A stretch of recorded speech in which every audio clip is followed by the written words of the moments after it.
Waco right now, it is in between winter and spring, and they are shedding like crazy. He is not too muddy right now, so I can start off just with the curry comb. But if I wanted to use that shedding blade, I probably could.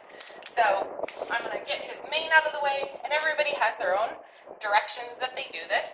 But the curry comb, and there's lots of different versions of this, is to help you kind of scrub a little bit to loosen up all the hair and the loose hair and the dirt and all the grime, so we get it to all come up to the top. That way in a minute or few, when you're done with this, you can brush it off. So I like to let him know where I'm at, keep my other hand kind of on or near him, but I'm always watching his reactions, because he's going to tell me if something's sore, or there's a wound, or if he's falling asleep because it feels so good. It's a great way to do a massage for your horse. And when it gets all full, it's kind of fun.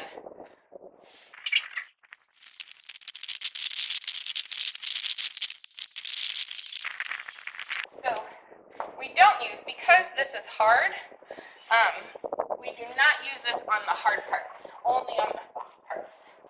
You can see he looks extra scruffy when we do that.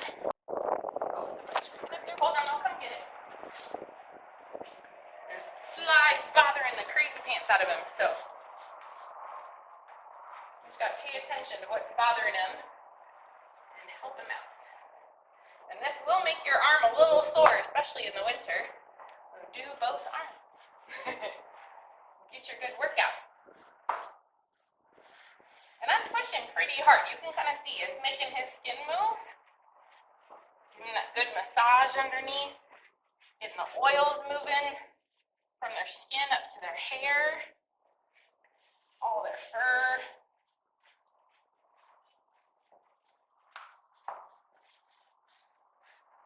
And in a second, I'm not going to put fly spray on him right now, because we would be just scrubbing it off. But in a second, I'll get some fly spray on him to give him some relief while we do the rest of the grooming. That we can stand here a little bit more peacefully. But as you see, I'm always staying off to the side where he can see me and paying attention to his eyes and his body and facial expressions. We never, never, never kneel down on the ground. So if I need to look underneath his belly, I'm going to go like this and look underneath that belly. But where my soft parts are between him and my head, right? So I can see it without getting kicked in the head. If he swats at one of those flies in the wrong timing.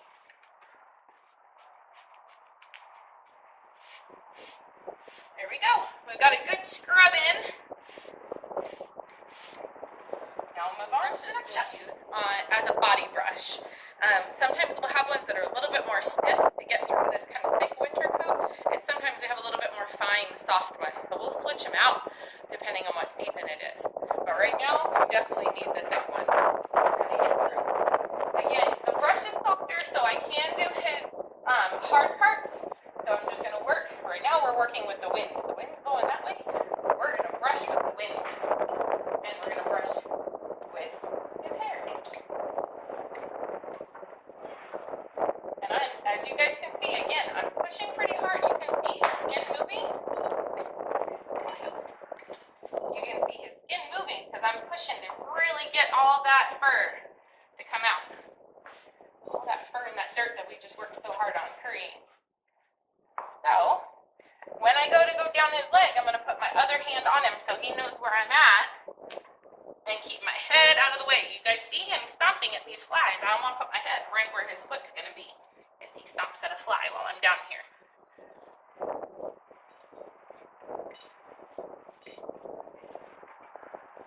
We just have our same process.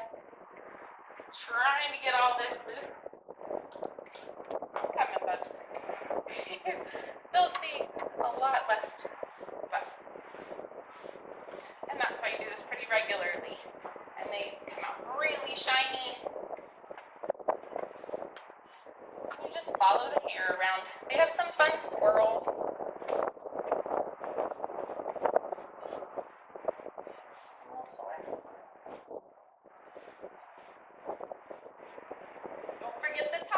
especially on tall horses. Sometimes people forget all the way up here. And this is a great time to really get to know your horse and take the time. I'm kind of going through it a little bit quicker just for the sake of the video, but you can take your time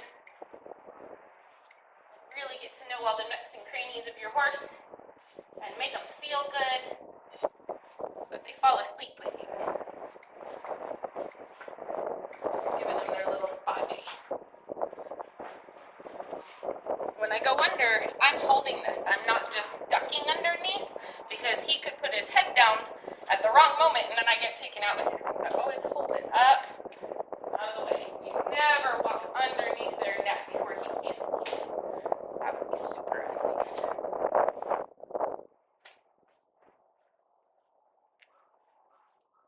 Most horses won't do anything on purpose to hurt you underneath there. It would always be on accident. They're trying to stop at a fly. Move out of the way.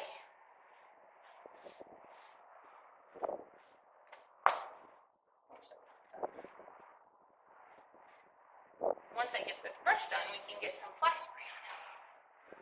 Help him out. But it does no good to spray dirt.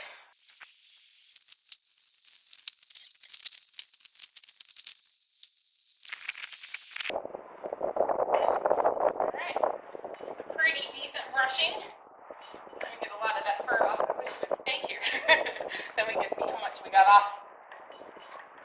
Rico is not the biggest fan of sprays, so what I like to do is make sure he smells it. Our horses love this stuff. It's got some natural things in it.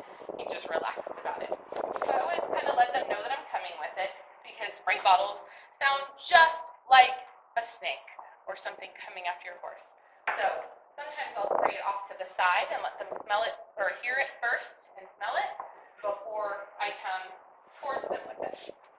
Again, I'm going to work with the wind, and we're about to put a saddle and pad on, so I don't have to do too much up there, but I can do his legs and his belly, where they're really bothering him. If I need to go around back instead of around front, I'm going to keep my hand on, keep talking to him, and watch his ears. We don't walk around and let our guard down. I want to see what's happening.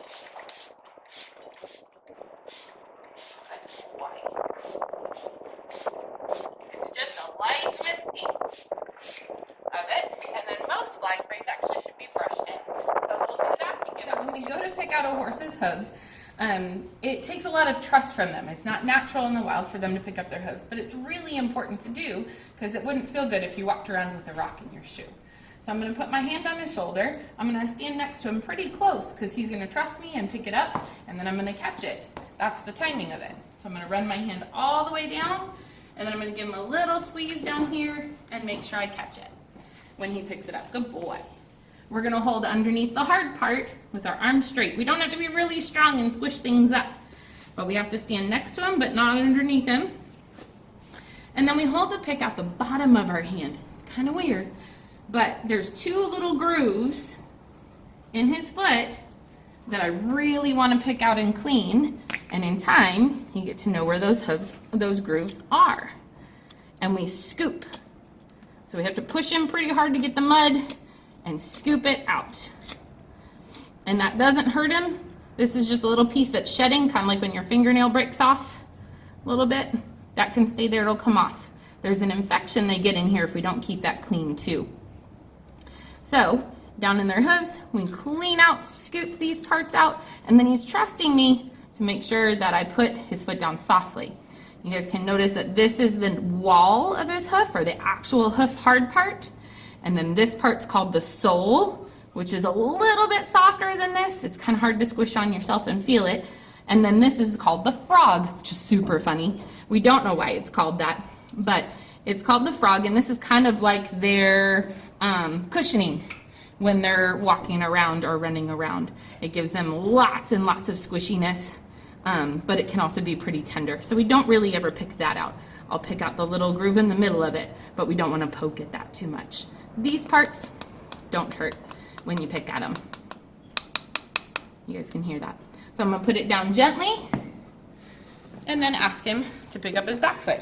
Now their back legs, you gotta think about it for a second, they bend a little differently. They have to go forward before they can go backwards. So I'm gonna give him a second to pick it up. And if my horse has, like Rico, has a little bit of arthritis, then he can stretch it back out. So I've gotta move with him and help him out. Good boy, Rico. So you gotta get in there, find those little corners, and then you can get that whole thing sometimes to pop out. Yay. That's a good day in the horse person's world. And you can get all that to pop out. Now I don't want to scrape up this stuff too much because that is an important part. His sole is an important part of his hoof. But we just want it to be nicely clean.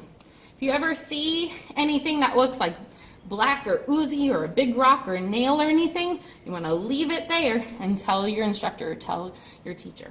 Okay? Good boy. Then I watch his ears as I walk around. Look how long your tail is, Rico. Give him a little squeeze.